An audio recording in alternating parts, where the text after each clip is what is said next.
పూర్వకాలంలో గజాసురుడు గజరూపం ఏనుగు స్వరూపం కలిగినటువంటి ఒక రాక్షసుడు గజాసురుడు అనే రాక్షసుడు శివుని గురించి ఘోర తపస్సు చేసిండు. అతని తపస్సుకు మెచ్చి పరమేశ్వరుడు ప్రత్యక్షమై వరం కోరుకోమన్నాడు. అంతటా గజాసురుడు అనేటువంటి రాక్షసుడు పరమేశ్వరుని స్తుతించి, స్వామి నీవు ఎల్లప్పుడూ నా ఉదరమందు నా యొక్క బొత్తయందు నివసించి ఉండాలని కోరిండు. అప్పుడు భక్త సులభుడైనటువంటి భోలాశంకరుడైనటువంటి ఆ మహేశ్వరుడు శంకరుడు నీ కోరిక తీరుస్తానని చెప్పిండు. అప్పుడు ఆ గజాసురుని యొక్క ఉదరంలో ఆ గజాసురుడు అనే రాక్షసుని యొక్క బొత్తలో శంకరుడు ప్రవేశించి సుఖముగా ఉన్నాడు. ఇట్లా ఉండేసరికల్లా నెల, 2 నెలలు, 3 నెలలు, 4 నెలలు, 5 నెలలు, 6 నెలల కాలం అయిపోయింది. శంకరుడు కైలాసంలో లేకుండా ఈ గజాసురుని యొక్క బొత్తలో ఉన్నాడు.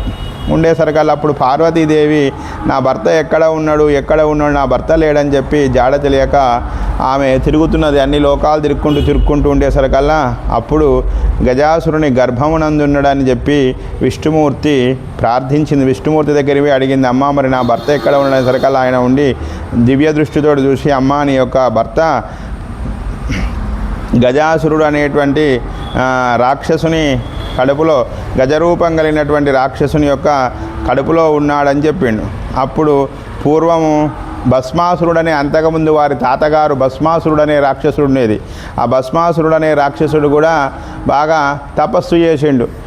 భస్మాసురుడు అనేటువంటి రాక్షసుడు కూడా శివుని గురించి బాగా తపస్సు చేసి ఏం కావాలి నాయన నీ కోరిక అనేసరికల్లా అప్పుడు భస్మాసురుడు అనే రాక్షసుడిని నేనెవరి నెత్తిలో చెయ్యి పెడితే వాళ్ళు భస్మం అయిపోవాలని చెప్పి వరమీమని అడిగేసరికల్లా అప్పుడు మరి సరే తదాస్తు ఇచ్చిన పో అన్నాడు. అనేసరికల్లా అప్పుడు ఆ భస్మాసురుడు అంటున్నాడు, నీ నెత్తిలనే చేయి పెడతా అంటున్నాడు. ఆ శంకరుని నెత్తిలనే, శివుని నెత్తిలనే, నీ నెత్తిలే చేయి పెట్టి నువ్వు ఇచ్చిన వరము కరెక్టేనా కాదా, బరాబర్ అయిందా కాలేదా అని ఆయన నెత్తిలే చేయి పెడతా అనేసరికల్లా అప్పుడు శంకరుడు ఏంది నాయన ఇట్లా చేస్తున్నావని శంకరుడు ముందు ముందుకు పోతున్నాడు. వెనుక భస్మాసురుడు అనే రాక్షసుడు వస్తుంటే అప్పుడు విష్ణుమూర్తి మోహిని అవతారంగా, స్త్రీ అవతారంగా వచ్చి ఇదంతా శంకరుని శివుణ్ణి లయమైపోతే ఇబ్బంది అవుతుందని చెప్పి వచ్చి ఆ యొక్క భస్మాసురుడు అనే రాక్షసుని నాయన అమ్మవారి స్త్రీ రూపకంగా వచ్చేసరికల్లా అతడు నుండి శంకరుడు ఇవాళ కాకపోతే రేపైనా దొరుకుతాడు, ఈ అమ్మాయి బాగా అందంగా ఉన్నది,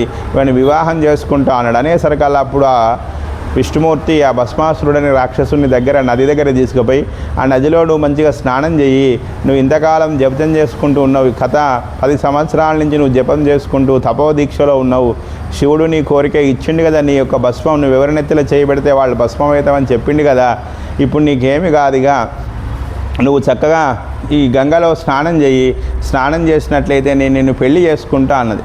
అనేసరికల్లా అప్పుడు ఆ భస్మాసురుడు అనే రాక్షసుడు తెలియక తన చేతులు తన నెత్తిలనే పెట్టుకున్నాడు. ఇట్లా పెట్టుకునేసరికల్లా అతడే భస్మం అయిపోయి ఆ నీళ్లలో భస్మం అయిపోయి భస్మం అయిపోయిండు. అతని పేరు భస్వాసురుడు.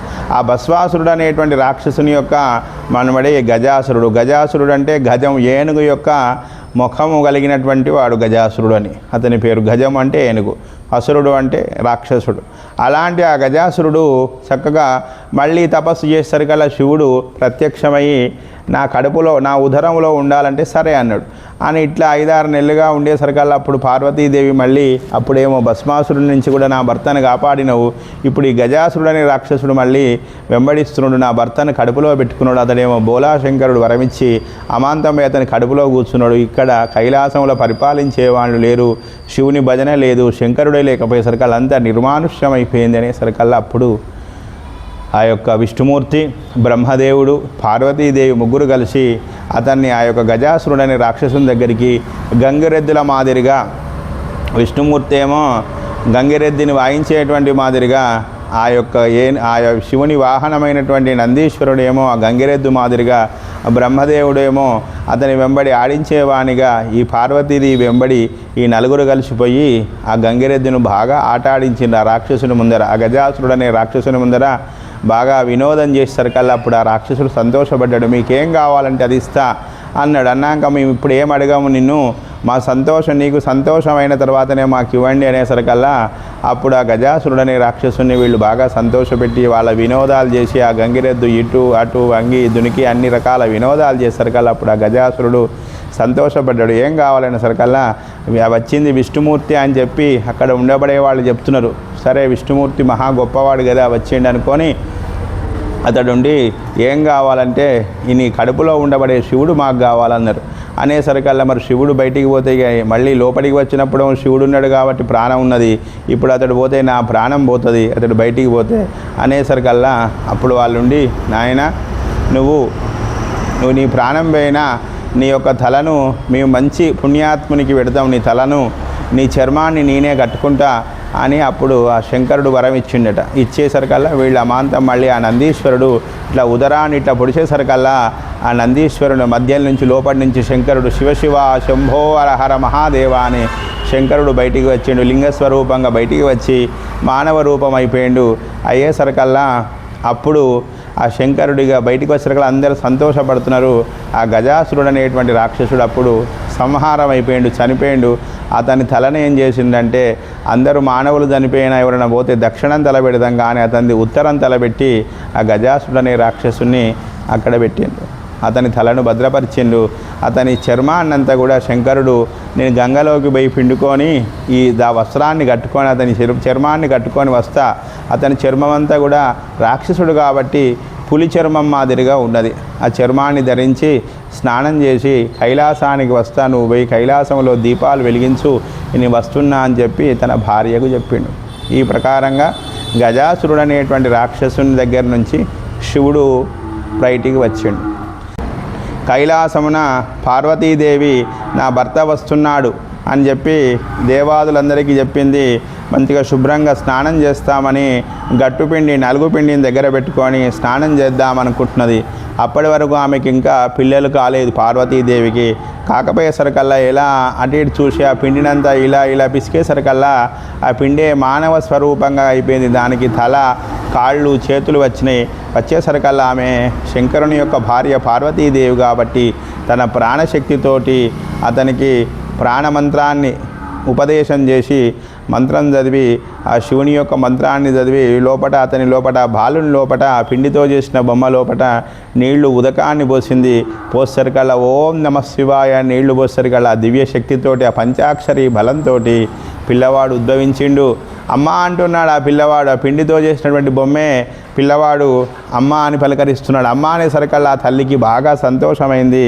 నాయన నేను లోపలికి వెళ్ళి స్నానం చేస్తాను, ఇంతకాలం నా భర్త ఇక్కడ లేడు, ఇప్పుడు కైలాసంలో అందరూ పూజలు చేస్తున్నారు, నేను కూడా నా భర్త వచ్చేసరికల్లా అభ్యంగన స్నానం చేసి తయారైతా, నువ్వు పట్టు వస్త్రాలు కట్టుకుంటా, నువ్వెవరిని లోపలికి రానియకుండా ఇక్కడ ఉండు అని చెప్పి ఆ ద్వారం దగ్గర పిల్లవానికి శూలం ఇచ్చి అక్కడ అబ్బాయిని తన తయారు చేసినటువంటి ఆ పిల్లవాడిని అక్కడ నిలబెట్టింది. నిలబెట్టేసరికల్లా కొంతసేపటి వరకల్లా శివుడు గంగలో స్నానం చేశాడు. తన ఇంటికి పోతానని సంతోషంగా పరమశివుడు వస్తున్నాడు. వచ్చేసరికల్లా అక్కడ ద్వారం దగ్గర ఈ పిల్లవాడు నాయన నువ్వు పోవద్దు, మా అమ్మ స్నానం చేస్తుంది, నువ్వు పోవద్దు అంటున్నాడు. పోవద్దంటే అలా ఎందుకు అంటున్నావు, నువ్వు ఈ ఇల్లు అది నాది, ఈ కైలాసం నాది, నేనే శంకరుణ్ణి, నమస్తే అస్తు భగవన్ విశ్వేశ్వరాయ మహాదేవాయ త్రయంబకాయ త్రిపురాంతకాయ త్రికాగ్ని కాలాయ కాలాగ్ని రుద్రాయ నీలకంఠాయ మృత్యుంజయాయ సాంభవాయ సదాశివాయ సర్వేశ్వరాయ శ్రీమన్మహాదేవాయ నమః. ఈ ముల్లోకాలకు అధిపతి నేనే శంకరుణ్ణి, అలాంటి నాదే ఈ కైలాసం, నా కైలాసానికి నువ్వు రావద్దనడానికి నువ్వెవరు అని చెప్పి ఆ పిల్లవాడు అడ్డం పట్టేసరికల్లా శూలాన్ని ఇట్లా పెట్టుకుంటున్నాడు, లోపలికి పోనిస్తున్నాడు. అప్పుడు తన కొడుకు కాదనుకొని ఆ పిల్లవాడు 2 సార్లు 3 సార్లు ఆవేసరికల్లా శివుడా మహా ఉగ్రస్వరూపం కలిగిన వాడు. అఘోరేభ్యో ఘోరద ఘోరేభ్య ఉగ్రస్వరూపం శాంతస్వరూపం ఉంటుంది, ఉగ్రస్వరూపం ఉంటుంది కాబట్టి అమాంతం ఆ స్వామికి కోపం వచ్చి అతని మొండాన్ని ఇట్లా శూలంతో పొడిచేసరికల్లా శివుడు ఆ యొక్క పిల్లవాడు ప్రాణాన్ని కోల్పోయిండు, ప్రాణం పోయింది. అప్పుడు అతడు ఇంట్లోకి పోయేసరికల్లా భర్త వచ్చిండని చెప్పి పార్వతీదేవి అతన్ని తీసుకొని లోపల ఇద్దరు భార్యాభర్తలు మాట్లాడుకుంటూ అతనికి భోజనం పెట్టిన తర్వాత అయ్యా ఏమండి ఇట్లా నేను ఇవాళ ఉదయం స్నానం చేస్తుంటే పిండితో పిండినంతా ఒక బొమ్మగా అయింది. ఆ పిండే అనుకోకుండా దానికి ప్రాణం పోసాను.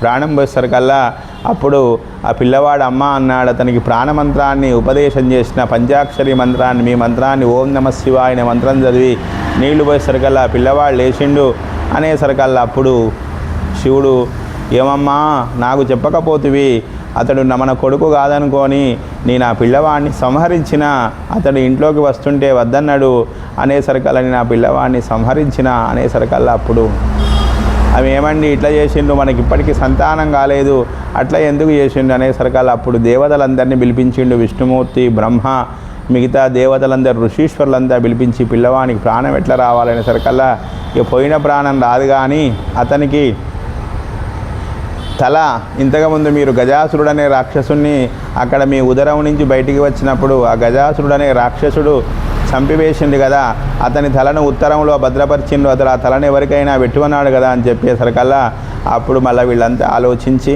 ఆ పిల్లవాడిని బ్రతికించాలి, నాకు నా కొడుకు ముఖ్యమని తల్లి ఆవేదన కాబట్టి ఆ పార్వతీదేవి అనేసరికల్లా అప్పుడు ఆ గజాసురుని యొక్క తలను తీసుకువచ్చి ఈ గణపతి యొక్క మొండ్యానికి పెట్టి మళ్ళీ ప్రాణమంత్రాన్ని ఓం త్రయంబకం యజామహే సుగంధిం పుష్టివర్ధనం ఉర్వారుకమిబంధనాత్ మృత్యోర్మృక్షీయమామృత అనే మంత్రాన్ని చదివి మళ్ళీ దాన్ని అతికించిండు. అతికించేసరికల్లా ఆ పిల్లవాడు మళ్ళీ మునుపడి తిరిగా విఘ్నేశ్వర స్వామి అప్పుడు గజాసురుని యొక్క తలను అతనికి పెట్టింది కాబట్టి అప్పటి నుంచి ఆయనను గజానుడు అనేటువంటి గజాననుడు, గజాసురుడు, గజాసురుని యొక్క తలను ఈయనకు పెట్టింది కాబట్టి గజాననుడు, విఘ్నేశ్వరుడు, వినాయకుడు, అన్ని విఘ్నాలను తొలగిస్తాడు ఇప్పటి నుంచి ఇతడని చెప్పి అతని పేరు విఘ్నేశ్వరుడని, వినాయకుడని. అప్పటి నుంచి అన్ని గండాలను తొలగించేవాడు ఇతడు మన పిల్లవాడు. ఇతని చిన్నప్పుడు పుట్టంగానే ప్రాణగండం నుంచి బయటపడ్డాడు కాబట్టి ఇతనికి గజాసురుడు, గణపతి, గండాలను తొలగించేవాడు కాబట్టి గణపతి అని చెప్పి నామకరణం చేసిండు. ఆ ప్రకారంగా గణపతికి ఆ గజాసురుని యొక్క తలను పెట్టిండు కాబట్టి ఆ తల ఇట్లా ఏనుగు తల తిరిగా, గజం అంటే ఏనుగు కాబట్టి అప్పటి నుంచే అతని యొక్క తలకాయ అంతకుముందు మామూలు మనిషి మాదిరిగానే ఉండేది. కాకపోతే ఆ శివుడు కోపంతో తన కొడుకే కాదనుకొని ఇట్లా సంహారం చేసి ఆ గజాసురుని యొక్క తలను పెట్టింది కాబట్టి అప్పటి నుంచి అతనికి వినాయకునికి ఏనుగు మాదిరిగా, ఏనుగు తల మాదిరిగా, గజం అంటే ఏనుగు, ఏనుగు తల మాదిరిగా తొండమాకారంగా ఉండబడేటువంటి వినాయకుడైండు. అప్పటి నుంచి ఆయనను ఏకదంతుడని, ఒకటే దంతం కలిగిన వాడు ఏకదంతుడని, గజాసురుడని, వినాయకుడని పిలుస్తారు. ఆ రోజు మళ్ళీ అతనికి ప్రాణం పోసినటువంటి రోజే ఈ చవితి, భాద్రపద శుద్ధ చవితి కాబట్టి ఆ రోజు నుంచే వినాయకునికి ఆ రోజు నవరాత్రోత్సవాలు, ఆ రోజే పుట్టినరోజు చేయాలని చెప్పి అందరూ ఆ కైలాసంలో ఉండబడే వాళ్ళంతా కూడా శంకరుడు, శంకరుని యొక్క భార్య పార్వతీదేవి, వాళ్ళకు కొడుకు పుట్టిండు, అతని పేరే గణపతి, అతడు ఈ రోజే జన్మించిండు కాబట్టి మనం కూడా మానవులం ప్రతిరోజు పుట్టినరోజులు చేసుకుంటాం కదా, అలానే జయంతోత్సవాలు చేసుకుంటాం. అట్లనే ఈ గణపతి కూడా ఆ రోజే జన్మించిండు, భాద్రపద శుద్ధ చవితి రోజు అని చెప్పి ఆ రోజు నుంచి ఆ గణపతికి నవరాత్రులు చేస్తున్నారు. ఆ రోజే వినాయకుని పుట్టినరోజు కాబట్టి అప్పటి నుంచి అదే ఆచారంగా పురాతన కాలం నుంచి గణపతికి ఆ రోజు కొత్త బట్టలు కట్టించి ఆ గణపతిని అందరూ అప్పుడు ఆ కైలాసంలో ఉన్న వాళ్ళంతా కూడా తీసుకొని పోయి అతనికి మంచిగా పిండి వంటలు చేసి మా ఇంటికని తీసుకుపోయి అతనికి ఉండ్రాళ్ళు, కుడుములు, అతనికి ఇష్టమైన అప్పుడు ఉండబడేటువంటి వంటకాలన్నీ కూడా పెట్టి అతన్ని బాగా సంతోషపెట్టి అతని దీవెనలు పొందిండు. విఘ్నేశ్వరుని యొక్క ఆధిపత్యము ఒకనాడు దేవతలు, మునులను, మానవులను పరమేశ్వరుని సేవించగా విఘ్నములకొక్క అధిపతిని తమ కొసుగుమని కోరిరి. అప్పుడు గజానుడు తన జ్యేష్ఠుడు కనుక, గజాసురుడే తన పెద్ద కొడుకు కనుక అతనికే ఆధిపత్యాన్ని ఇస్తానని చెప్పి అని అనుకున్నాడు. అయినసరికల్లా అప్పుడు కొంతమంది అంటున్నారు, గజాసురుడు మరుగుజ్జువాడు, పొట్టిగా ఉన్నాడు, అనర్హుడు, ఆయన అర్హుడు కాదు, అసమర్థుడు, అతనికి ఆధిపత్యం ఇస్తే ఎట్లా అని కుమారస్వామి తండ్రిని వేడుకున్నాడు. అప్పుడు శివుడు వారిని చూసి మీ ఇద్దరిలో ఎవరు ఈ ముల్లోకముల యందలి పుణ్యనదులలో స్నానం చేసి ముందుగా నా వద్దకు ఎవరు వస్తారో వారికి ఆధిపత్యాన్ని ఇస్తానని చెప్పి పలికినాడు. కుమారస్వామి నెమలి వాహనమెక్కి వాయువేగమున అక్కడి నుంచి పోయాడు. అప్పుడు గజాసురుడు భిన్నుడై తండ్రిని సమీపించి ప్రణమిల్లి, అయ్యా నాకు నా అసమర్థత ఎరిగే ఇట్లా అన్నారు మీరు, మీ పాదసేవకుడను నా యందు కటాక్షించి నాకు తగు ఉపాయం చెప్పండి అని ప్రార్థించాడు. అంతటా శివుడు దయతో శృకన్నారాయణ తుక్త్వా పుమాన్ కళత్రయం గంగాది సర్వతీర్థేషు భవతో పుత్రిక. ఓ కుమార, ఒకసారి నారాయణ మంత్రాన్ని చదువుకొని జపించి నచ్చో 300 పుణ్యనదిలో స్నానమాచరించినటువంటి వానివైతావు. యథావిధిగా నీవు నారాయణుని యొక్క మంత్రాన్ని ఉపదేశం చేసినా నీకు అని చెప్పి గజానుడు అంతటా భక్తితోటి ఆ మంత్రాన్ని చదువుతూ కైలాసమున పఠించుచు మంత్ర ప్రభావం వలన ఆ గజాసురుడు ఎక్కడెక్కడ ఉన్నాడో అక్కడక్కడ స్నానం చేసినట్టుగా, కుమారస్వామి ఎక్కడికి వెళ్ళాడో అక్కడ స్నానం చేసినట్టుగా అదంతా కూడా కనిపిస్తున్నాడు. కొంతసేపటి వరకల్లా గజాసురుని కంటే కుమారస్వామి కంటే ముందే విఘ్నేశ్వరుడు అన్ని నదులలో స్నానం చేసి అన్నిట్లలో పుణ్యం చేసి వచ్చినట్టుగా తల్లిదండ్రులను ఇద్దరిని కూర్చుండబెట్టుకొని, తల్లిని తండ్రిని కూర్చుండబెట్టుకొని వాళ్ళ చుట్టే ప్రదక్షిణ చేసిండు. ప్రదక్షిణ చేసేసరికల్లా వారికే పూలు పండ్లు పెట్టేసరికల్లా అప్పుడు అందరూ కూడా ఆ కుమారస్వామి కంటే ముందే కూడా ఇతడు అన్ని నదులలో స్నానం చేసినంత పుణ్యం వచ్చింది.